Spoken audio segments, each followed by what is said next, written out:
Ustadz, mohon pencerahannya. Ini sudah cerah situasi, cuaca sudah bagus. Mengenai peringatan Maulid Nabi Muhammad SAW, apa hukumnya? Dan bagaimana kalau umat Islam memperingati? Terima kasih atas pencerahannya. Waalaikumsalam warahmatullahi wabarakatuh. Baik, saya ingin kita paham dulu akar persoalannya.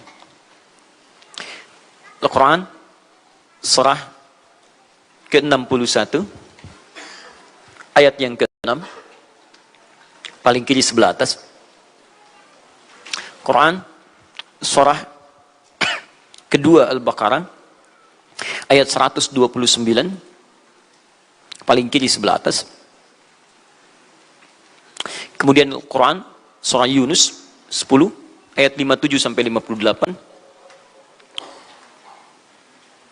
Ditutup dengan At-Taubah di dua ayat terakhir. Taib. Sudah?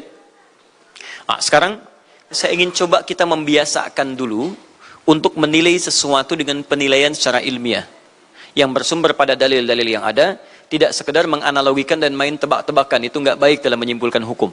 Ya. Bismillah. Sekarang secara akademis, secara ilmiah, membahas sesuatu oleh para ulama diposisikan dulu, dispesialisasikan dulu dalam bentuk ta'rif namanya, definisi. Jadi kalau Anda ingin membahas sesuatu, kita harus sepakat dengan definisinya dulu. Ya, disebut dengan ta'rif. Ta'rif ini harus punya sifat jami' mani'. Jami' menghimpun semua unsur yang akan didefinisikan. Mani' mengeluarkan segala hal yang tidak terkait dengan definisi, sehingga pembahasan kita akan fokus pada hal yang akan dibincangkan. Awas, hati-hati.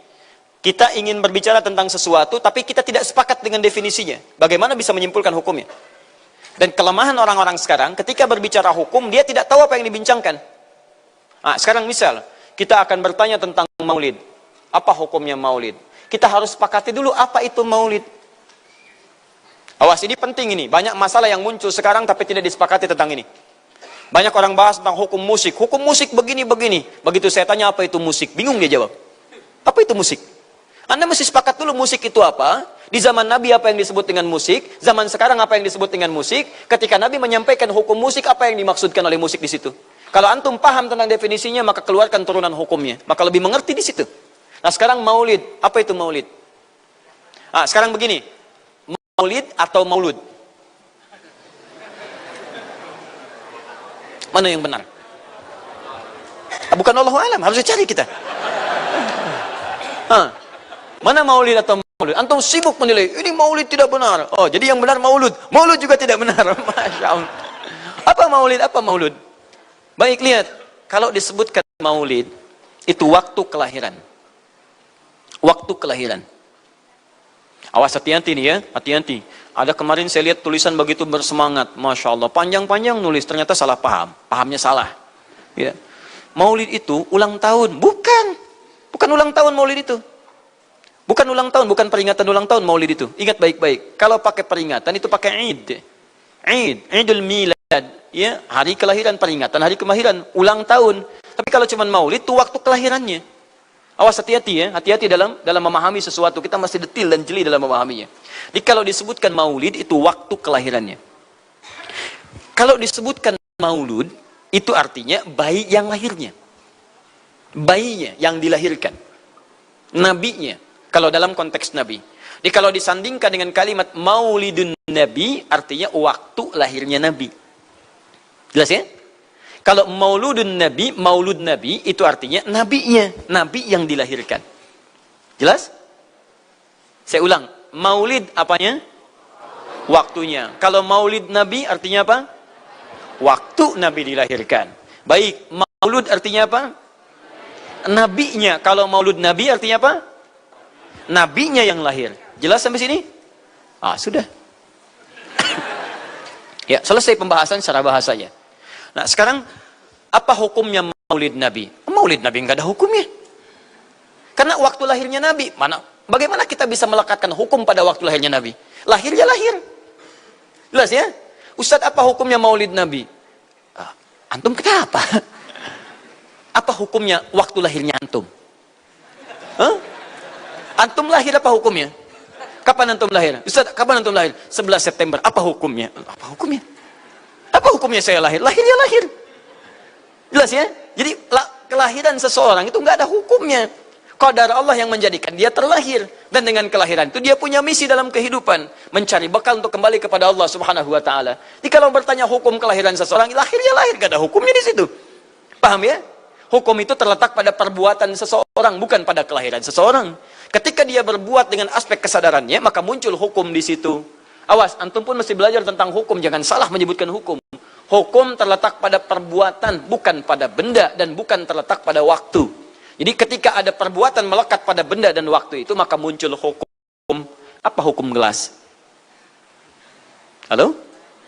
Tidak ada hukumnya. Tapi kalau menyebutkan apa hukum gelas yang menampung kemudian barang yang haram yang digunakan gelas ini melakukan perbuatan haram, baru muncul haram. Apa hukumnya gelas yang digunakan untuk melempar orang lain? Haram hukumnya. Apa hukumnya gelas yang digunakan menampung air minum untuk diminum dalam keadaan yang sehat? Sunnah hukumnya. Jelas ya? Apa hukumnya golok? Golok digunakan apa? Kalau digunakan menyembelih hewan kurban, maka jadi sunnah hukumnya. Kalau golok digunakan untuk menyakiti orang lain, mengancam. Siapa nama kamu? Oh, masya pakai golok. Ya, hati-hati. Nah, itu haram hukumnya. Jadi benda terletak kepada, maaf, perbuatan yang melekat kepadanya. Apa hukumnya hari kelahiran? Hari kelahiran gak ada hukumnya. Yang melekat hukum itu bagaimana menyikapi hari kelahiran itu. Itu poinnya. Paham ya? Ketika ada perbuatan melekat kepadanya, maka di situ ada hukum. Maulud itu bayinya, berarti nabinya. Apa hukum maulud? Apa hukumnya nabi? Nabi yang lahir gak ada hukumnya. Jadi kalau anda menolak maulud dengan pengertian seperti ini, maka anda keluar dari Islam. Kalau dalam hukum seperti ini, saya menentang maulid Nabi, berarti anda menentang kelahiran Nabi SAW. Saya menentang maulud Nabi, berarti anda berhadapan dengan Nabi, anda musuh Nabi. Jadi kalau anda dimaksudkan dengan kata maulud dan maulid, anda tidak bisa menentangnya, bisanya menerima. Saya menerima. Kenapa? Karena dalam pengertian bahasa, maulid itu artinya waktu kelahiran. Maulud artinya nabinya. Jangankan saya, siapa saya dibandingkan Nabi Isa alaihissalam? Nabi Isa itu hidup 600 tahun sebelum Nabi Muhammad SAW dilahirkan. Nabinya belum ada. Nabi Isa sudah ada. Tiba-tiba, umatnya menduga, Nabi terakhir itu Nabi Isa.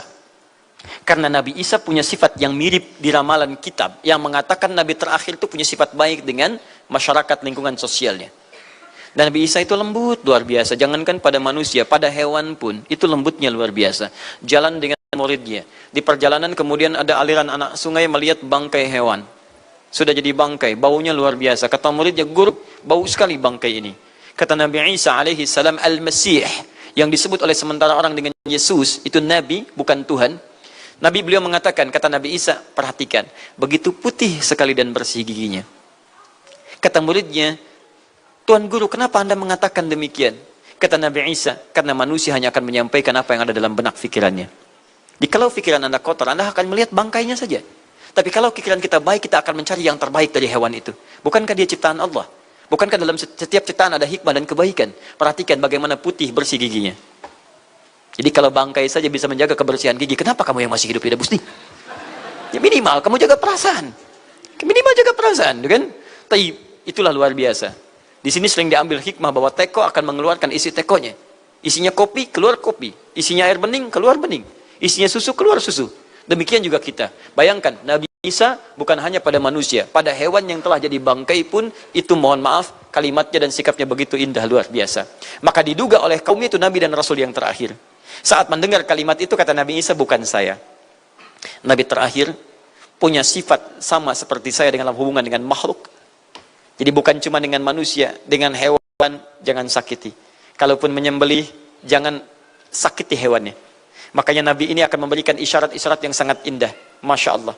Pada tumbuhan dia jaga. Tapi Nabi yang terakhir ini punya keunggulan yang tidak bisa disaingi oleh Nabi-Nabi lainnya. Apa itu?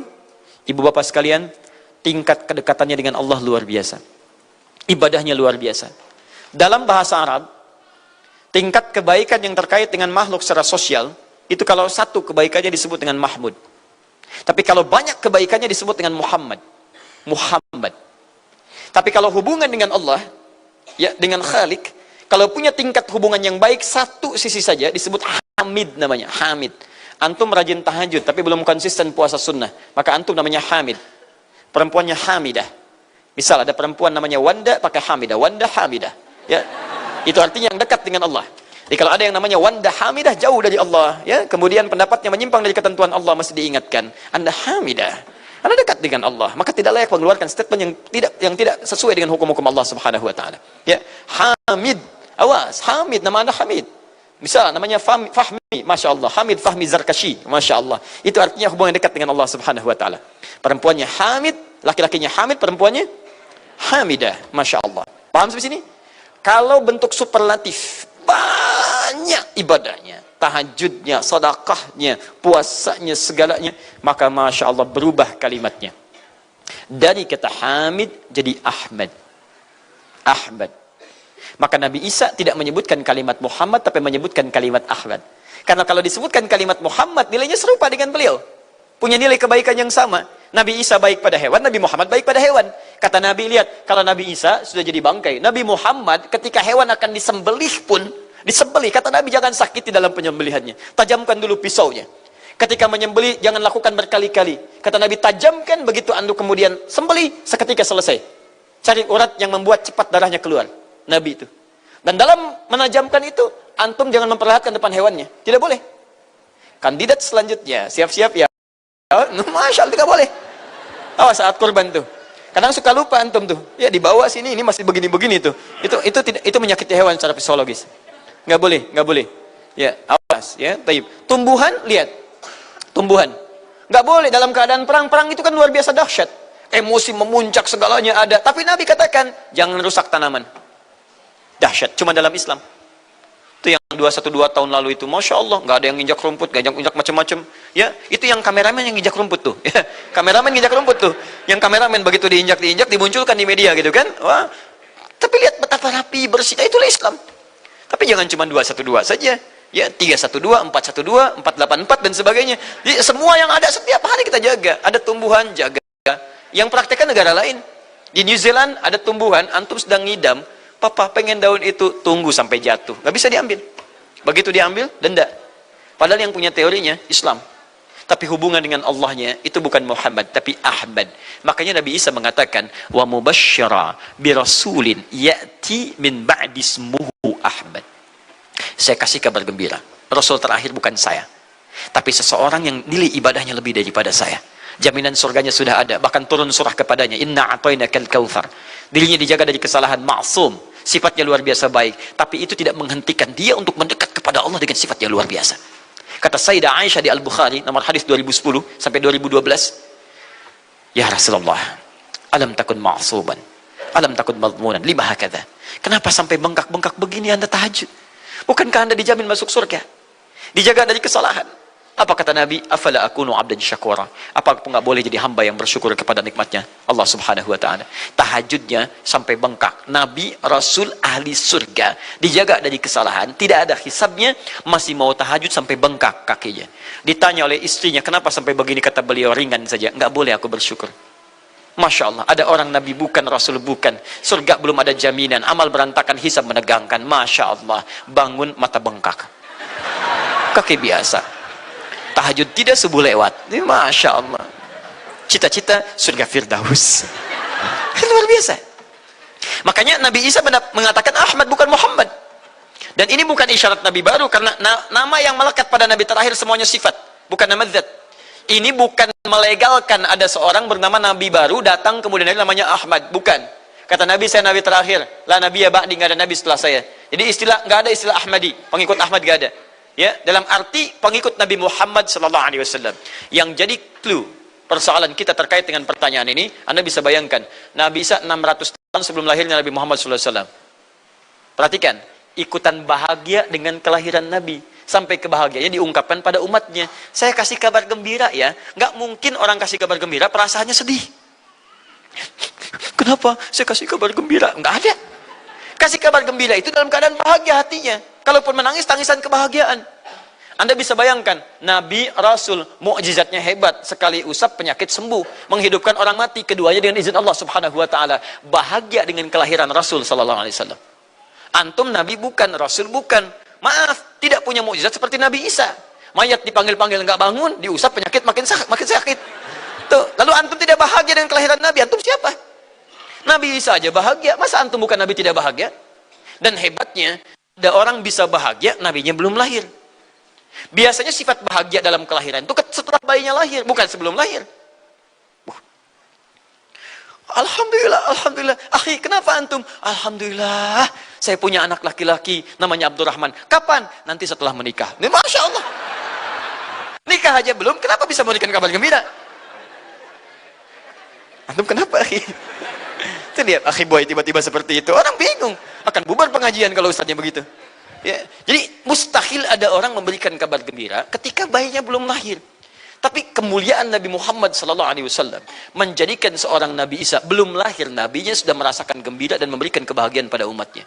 Kalau bukan Nabi Muhammad, mustahil. Ada kemuliaan tersendiri bagi Nabi Muhammad SAW. Setiap Rasul menantikannya. Nabi Isa menantikan. Masa antum tidak menantikan itu?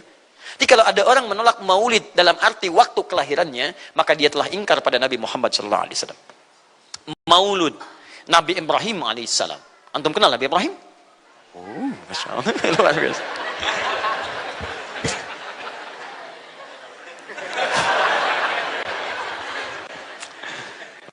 Dimanapun Anda berada, memang hari ini banyak orang berkumpul di Monas untuk bermunajat kepada Allah. Tapi tidak harus menjadikan kita menjadi tidak fokus. Di sini ada yang kenal Nabi Ibrahim. Alhamdulillah. Nabi Ibrahim, Nabi Ismail alaihi wassalam, keduanya meninggikan bangunan Ka'bah. Setelah selesai bangunan Ka'bah ditinggikan, keduanya berdoa di samping Ka'bah. Apa doanya? Doa maulud. Lahirnya, bayinya. Nabi terakhir yang lahir di samping Ka'bah, yang ditinggikan oleh keduanya. Ya. Wa idh yarfa'u Ibrahimul qawa'ida minal baiti wa Ismail, ayat 127-nya. Setelah selesai meninggikan bangunan pondasi Ka'bah ini, keduanya berdoa di samping Ka'bah. Di antara doanya ayat 129-nya. Rabbana wab'ath fihim rasulan minhum yatlu 'alaihim ayatika wa yu'allimuhumul kitab wal hikmah wa yuzakkihim innaka antal azizul hakim. Ya Allah, mohon utus seorang rasul dari kalangan mereka di tempat ini yang lahir di sekitaran ini. Jadi ada rasul yang lahir di dekat sekitaran Ka'bah. Hasil penelitian, tidak ada rasul satupun yang lahir di dekat Ka'bah kecuali Nabi Muhammad SAW. Ya, silahkan cek. Kami baru kembali dari sana dan sampai sekarang tempat dilahirkannya masih ada dan disamarkan dalam bentuk museum. Ya, di bawahnya ada perpustakaan Al-Maktabah Qadimah. Di kalau antum dari Zamzam di sini, ini As-Saffah. Ya, nyebrang sedikit ini Istana Raja, dalam jarak cuma 15 meter ke sini kurang lebih. Lurus ke sini, kemudian belok langsung ke sebelah kanan. Di sini ada jembatan ke atas, ke lantai yang ketiga, ya, naik ke sini. Kemudian di sini antum langsung belok ke pintu sini. Ini ada Babul Ajjad, bab yang ke pintu ke-25. Ini bab Ismail, pintu ke-26. Antum lurus saja ke sini, jangan belok sini, jangan belok sini. Di sini kemudian ada gate lurus King Abdul Aziz, yang pertama di sini. Ya, antum belok kanan sini, lurus sekitar 30 meter dari sini, sebelah kanan ada pos satpam. Di atas pos satpam ada kamera CCTV 1. Dari sini antum jalan sampai ujung, di ujung sini, dari sini ke sini ada 35 kipas di atas. Pas di ujung sini. Kemudian ambil lurus ke sini, di sini ada bab Ali, ini masih dibuka. Babus Salam ini ditutup, di sini sebelumnya babun Nabi. Kemudian ambil tarik garis lurus dari Babus Salam ke sini, dari jarak sini ujung ke sini, ya ada sekitar 200 meter. Ke ujung sinilah, di sini ada bangunan warna krem di sini. Di sampingnya ada tempat ngambil air Zam-Zam dengan menggunakan keran. Jadi kalau punya girigen, ingin ngambil banyak, jangan nyusahin orang ngambil di, misalnya di termos-termos yang besar itu. Ngambil dari sini, itu ada keran langsung. Dan gratis di situ. Ya, beli kompannya sekitar 5 real, antum ambil dari situ, masukkan airnya, bisa bawa ke hotel. Isi kapan bolak-balik di sini. Sampingnya persis, ini tempat Nabi dilahirkan.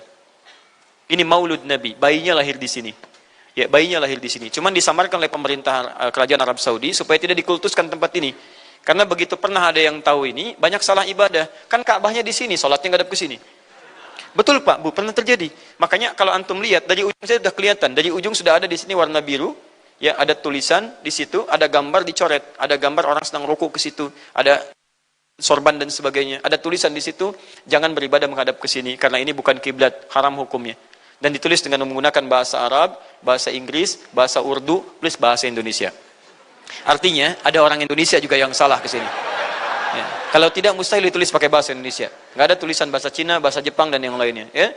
Nah, jadi ini kemudian dicoret, tapi tidak mencoret tentang situs pernah lahir di sini Nabi Muhammad SAW.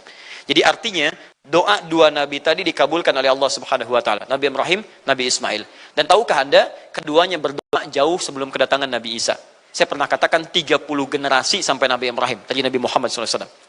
Muhammad SAW bin Abdullah, bin Abdul Muttalib, bin Hashim, bin Abdul Manaf, bin Qusay, bin Murrah, bin Kilab, bin Ka'ab, bin Ghalib, bin Fihir, bin Malik, bin Nadar, bin Kinana, bin Khuzaimah, bin Mudrikah, bin Ilyas alaihissalam, bin Nizar, bin Mudar, bin Ma'ad, bin Adnan, bin Addi, bin Adri, bin Muqawwam, bin Nahur, bin Tarif, bin Ya'ruf, bin Yasjub, bin Nabit, bin Ismail alaihissalam, bin Ibrahim alaihissalam. 30 generasi. Ulangi Mas Boy. 30 generasi. Dari Nabi Ibrahim sampai Nabi Ismail alaihi wassalam, ya sampai kemudian ke Nabi Muhammad sallallahu alaihi wasallam.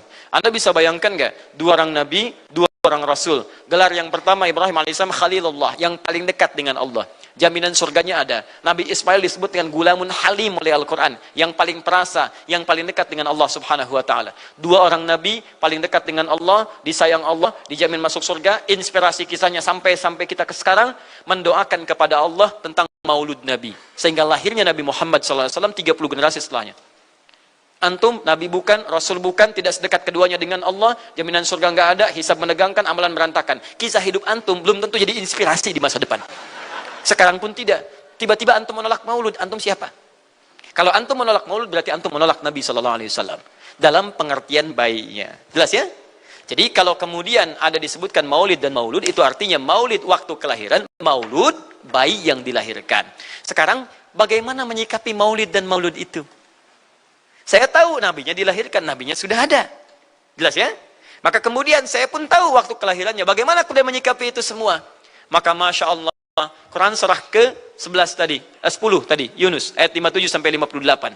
Kalau sampai kemudian ke 58-nya, faliyafrahu. Gembira antum. Gembira, bahagia, silahkan. Ya, maksud tidak gembira, Nabi Isa gembira, kita tidak gembira.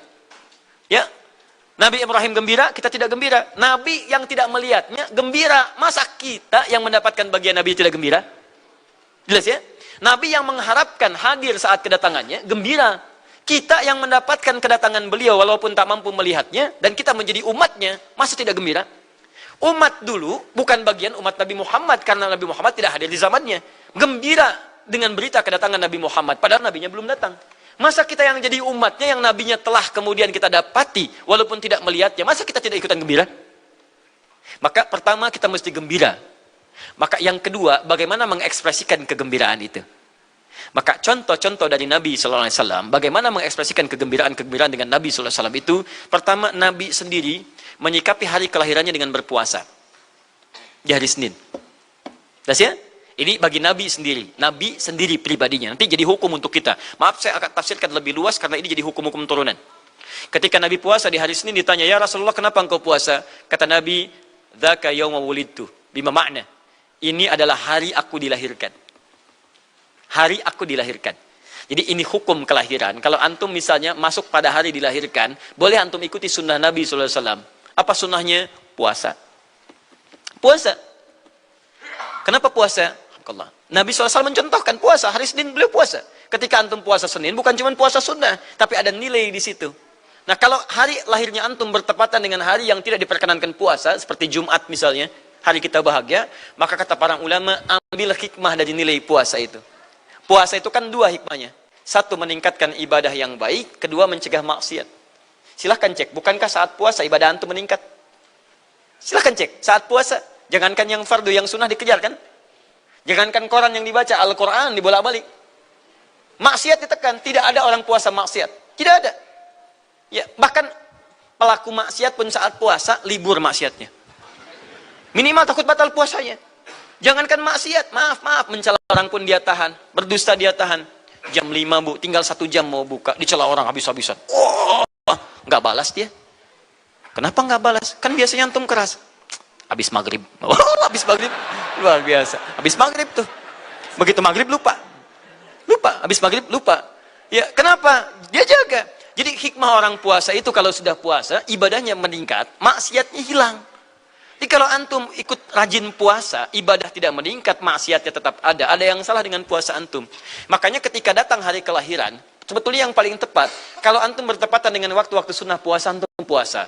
Senin antum puasa. Tapi kalau tidak bertepatan dengan waktu itu, hikmah puasa yang antum ambil, Antum koreksi diri sampai dengan hari kelahiran itu, berapa banyak ibadah sudah antum kumpulkan, berapa maksiat antum harus tangisi. Itu hikmah terbesarnya. Bukan rame-rame. Tiup lilinnya, tiup lilinnya. Masya Allah, lilin ditiup, maksiat terus muncul.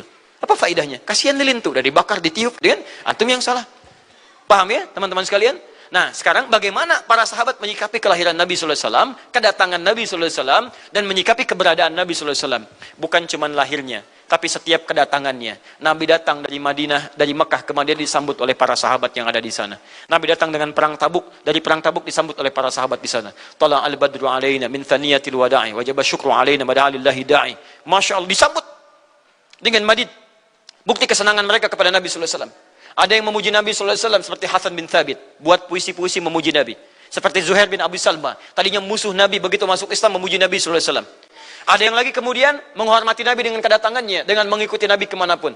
Nabi mencontohkan, amalkan. Nabi mengajarkan, ikuti. Masya Allah. Begitu Nabi meninggal, diabadikanlah kemudian nilai-nilai penghormatan itu. Ada yang menulis sejarah tentang Nabi. Ada yang menulis pujian kepada Nabi dalam bentuk sholawat. Ada yang menulis tentang amalan-amalan Nabi. Ada yang menulis tentang pengajaran-pengajaran Nabi. Dikumpulkan dan sampailah itu kemudian kepada kita semuanya. Dan itulah cara terbaik menyikapi tentang maulud dan maulid. Apa cara terbaiknya? Keluarkan ayat-ayat Qur'annya. 1. Quran surah ke-33 ayat 21-nya. Laqad kana lakum fi Rasulillahi uswatun hasanah. Sungguh ada pada diri Nabi sallallahu alaihi wasallam suri teladan terbaik untuk kita. Maka jika antum misalnya hadir momentum kelahiran Nabi sallallahu alaihi wasallam, maaf, biasanya kalau ada momentum-momentum tertentu orang bersemangat untuk mengingatnya. Silahkan cek. Hari pahlawan, ingat para pahlawan. Hari pahlawan berakhir, tidak ingat lagi.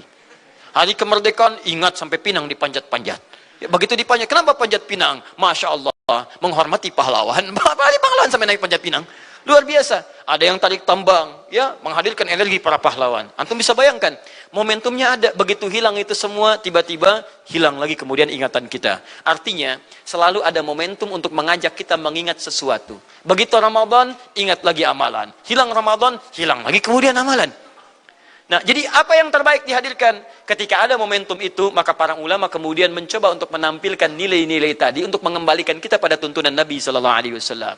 Maka ditulislah kemudian sirah-sirah Nabi, disampaikan untuk mengenalkan Nabi Muhammad sallallahu alaihi wasallam. Mumpung mereka ingat, disampaikanlah pengajaran-pengajaran tentang Nabi, disampaikan ada pujian-pujian salawat kepada Nabi. Kalau yang dimaksudkan tentang nilai-nilai ini, maka dari dulu sudah ada. Sudah ada. Dan yang sudah ada ini tidak dibatasi dengan waktu. Bukan muncul Rabiul Awal saja. Rabiul Awal ke Safar, datang lagi itu. Safar sebelumnya Safar, Rabiul Awal, kemudian ke Rabiul Akhir, muncul itu. Ke Jumada, muncul itu. Jadi maulid itu tidak dibatasi dengan waktu. Setiap waktu itu maulid. Maulud tidak dibatasi dengan waktu. Setiap waktu itu maulud. Tapi kalau ada momentum bersamaan dengan waktu kelahirannya, kemudian kita hidupkan untuk mengenal kepada Nabi, dalam bentuk yang tadi disunahkan dalam Al-Quran dan Sunnah, itu tidak ada masalah. Yang ada masalah itu adalah ketika menghadirkan hal-hal yang bertentangan dengan Al-Quran dan Sunnah Nabi Sallallahu Alaihi Wasallam. Misal, maaf, dulu orang sudah terbiasa mengkaji tentang Nabi, menyampaikan risalah Nabi. Kemudian diisi misalnya, maaf, dengan hal-hal yang bertentangan dengan keadaan-keadaan Nabi. Misal, saya ingin mengajarkan tentang Nabi, tapi ketika mengajarkan tiba-tiba mengatakan, pada saat ini Nabi pun datang bergabung bersama kita. Itu yang tidak kita sepakati. Jelas ya? Misal yang kedua, antum nih, mohon maaf, kerja di instansi. Bertepatan dengan Maulid Nabi, kita adakan peringatan. Padahal antum cuma ingin mengeluarkan anggaran saja dari situ. Itu bid'ah. Bid'ah. Mengeluarkan anggaran, sekedar hanya ingin dapat anggaran untuk dalam momentum Maulid Nabi, itu yang bid'ah. Maulid bukan makan-makan. Jadi kalau antum mengadakan Maulid Nabi hanya sekedar untuk makan-makan, itu yang bid'ah. Tapi kalau antum ingin belajar menghadirkan momentum itu untuk mengisi ta'lim, sama aja dengan ta'lim kita sekarang. Apakah ada hadis Nabi mengatakan taklim khusus di hari Ahad jam 8 pagi sampai jam 10? Tidak ada. Jadi taklim kita bid'ah ini. Jadi kalau antum pahami setiap yang tidak ada contohnya itu bid'ah, Masya Allah, maka akan ada banyak bid'ah dalam kehidupan. Mushaf itu bid'ah, karena nggak ada contohnya zaman Nabi Sallallahu Alaihi Wasallam. Antum dari ujung kepala sampai ujung kaki itu bid'ah, karena antum tidak ada di zaman Nabi Sallallahu Alaihi Wasallam. Ya, jadi jangan langsung menilai bahwa setiap maulid itu bid'ah. Bukan. Kalau momentum itu ingin diisi dengan taklim, ingin memperkenalkan Nabi, ingin mengajarkan syariat-syariat Islam, maka itu tidak ada masalah. Itu mengamalkan petunjuk-petunjuk ayat, bukan mengkhususkan di waktu itu, bukan. Karena taklim itu dibuka di setiap waktu, tapi menjadikan waktu itu untuk momentum, karena setiap orang sedang ingat Nabi pada saat itu. Jelas ya? Kapan lagi kita mendapati orang ingat Nabi? Maka ajarkan itu dan pesankan pada saat itu. Teman-teman, jangan cuma pada waktu ini, setiap waktu kita amalkan ingatan kita kepada Nabi sallallahu alaihi wasallam. Makanya saya kalau diundang, Ustadz ada maulid Nabi, saya datang untuk ceramah, untuk menyampaikan pesan-pesan terkait dengan Nabi sallallahu alaihi wasallam. Adapun masalah ritual-ritual saya tidak ikutan. Makanya paham, begitu saya datang pas ceramah. Ceramah, saya berikan ceramahnya. Nabi begini, apa itu maulid? Allahu a'lam. Bukan Allahu a'lam, kan antum bikin spanduknya di sini. Apa itu maulud? Maulud. Bukan maulud. Maulud itu begini, maulid itu begini. Ketika kita terangkan, kita sampaikan, Masya Allah. Antum tahu apa yang terjadi? Mereka mulai sholat dengan baik, masjidnya mulai ramai. Besoknya tidak ada ramai-ramai lagi. Begitu ada maulid, ceramah lagi. Ternyata ceramahnya nggak sampai maulid lagi. Besoknya ceramah lagi. Ahadnya ada waktu ta'lim. Dan itulah cara terbaik untuk memberikan penjelasan kepada masyarakat untuk mencintai Rasulullah sallallahu alaihi wasallam. Paham ya? Jangan seketika, ini maulid bid'ah, Masya Allah. Antum tuh bid'ah dari kepala sampai kaki. Ya. Saya luar biasa kesal. Kadang ada orang bikin perbandingan begini. Maulid Nabi, maulid. Zaman Nabi tidak ada coret. Zaman sahabat tidak ada coret. Zaman tabi'in tidak ada coret. Zaman ini ada. Lalu diserupakan, ikut-ikut ke sini. Antum kalau mengamalkan hukum seperti ini fatal. Zakat pakai beras. Zaman Nabi coret. Zaman sahabat coret. Ya, zaman tabi'in coret. Zaman ulama coret. Zaman antum ada bid'ah antum. Cara menyimpulkan hukum bukan seperti ini. Lihat turunannya, lihat dalilnya, lihat pemahamannya, lihat turunan-turunan fikihnya. Ya, bagaimana bisa zakat pakai beras ini jadi? Padahal contoh nggak ada, dalil nggak spesifik. Ayo coba temukan, Nabi zakat pakai beras, temukan. Kalau antum menemukan, Masya Allah, saya bermohon kepada Allah supaya Allah mempercepat hajinya antum dan masuk surga tanpa hisab. Tiap hari saya doakan. Tidak cukup dengan amin, cari dulu. Cari di setiap hadis Nabi zakat pakai beras. Saya sampaikan pada antum, sampai kiamat kurang 2 hari, antum nggak akan temukan. Sehari lagi buat sadar, ngapain nyari? Ya. Karena Nabi tidak pernah bersentuhan dengan beras. Silakan cari di kitab hadis palsu pun, sepalsu-palsunya nggak akan ditemukan. Capek pemalsu hadis mengarang hadis palsu tentang itu. Nggak akan didengar, nggak akan dilihat. Kenapa? Karena tidak ada. Ya, kata Muawiyah, hadza irqun, itu makanan pokok. Nabi zakat pakai kurma, pakai gandum. Ya, lihat, karena itu makanan pokoknya. Makanya setiap makanan pokok yang digunakan, kata para ulama, mendekati kaidah usul fikihnya. Lihat, kaidah usul fikih diambil di sini. Setiap yang punya keserupaan dengan itu, sekalipun teksnya tidak jelas langsung menunjuk, itu ada isyarat, namanya qarinah namanya. Kalau ada isyarat menunjukkan kepada itu, maka boleh digunakan sebagai alternatif lain dari makanan pokok yang tidak didapati di masa kita dengan generasi yang berbeda. Tapi kalau makanannya sama di setiap generasi, dia zakatnya pakai itu. Makanya orang Arab sampai sekarang pakai kurma, ada yang pakai gandum. Kita makanan pokoknya bukan itu. Antum makanan pokoknya apa? Beras, Masya Allah, beras. Baik pemirsa, beras itu makanan pokok bagi hewan yang bertembolok, ya. Ayam, bebek itu beras. Baik, makanan kita nasi. Dan nasi bersumber dari beras. Baik, nasi bersumber dari beras. Jadi kalau kita ingin zakat pakai beras, boleh tidak? Nah, lihat bagaimana cara pendekatannya. Dalil belum ditemukan aslinya. Seperti maulid tadi, menyikapi dengan taklim macam-macam, nggak ada nas aslinya. Tapi qarinahnya ditemukan, sama-sama makanan pokok, sama-sama taklim, sama-sama meminta untuk ikut ajaran, sama-sama mereka ingat tentang Nabi SAW. Maka semua hukum itu kita terapkan, jadilah hukum terapan dalam kehidupan kita. Paham? Dan itu tidak disebut dengan bid'ah. Jelas ya? Subhanakallahumma wa bihamdika asyhadu an la ilaha illa anta astaghfiruka wa atubu ilaik. Wa akhiru da'wana alhamdulillahirabbil alamin. Wal 'afu minkum. Assalamualaikum warahmatullahi wabarakatuh.